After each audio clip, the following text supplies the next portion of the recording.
Well, the countdown is underway for the second phase of voting in West Bengal. The state's capital goes to polls on the 29th of April as well.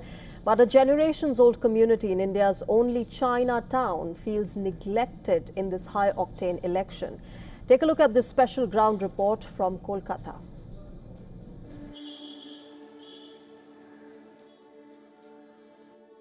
Narrow lanes, busy streets. This part of Kolkata is called Tangra. It is more popularly known as the only official Chinatown in all of India. Here, a typical day begins fairly early. Small, humble food joints offer Indo-Chinese delicacies for breakfast. The whole area is a foodie's paradise, but its history and representation is fading. What once used to be a community of over 50,000 people has been reduced to just around 2,000 Chinese descent residents now. The single largest voluntary departure happened during the 1962 Sino-China War.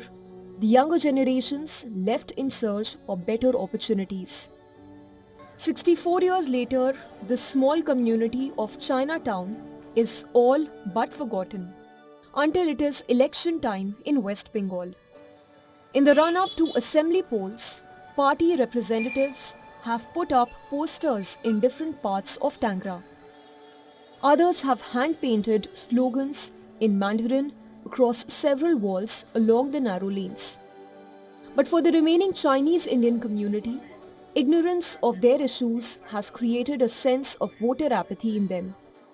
For the elders who were involved in the voting process, deletion of names in the SIR exercise has further triggered a feeling of alienation. The ask is fairly simple: better roads, developed infrastructure, and above all, acceptance.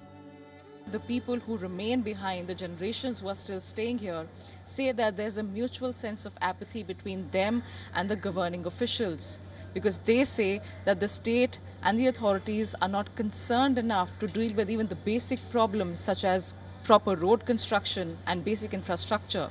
For them, it's a situation of whatever happens, happens, whoever comes to power, comes to power. They're not really bothered with that because they know that their issues will not be addressed. Now, we spoke to some Chinese individuals here who talked to us on camera, and they spoke about how India will and always be their home.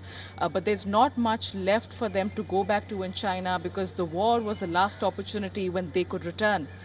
Their generations made the decision to stay, and the youth who is present here now is left with no choice. Here in Kolkata's Chinatown with video journalist Joy, this is Dharun Jodhkar for WION World is One.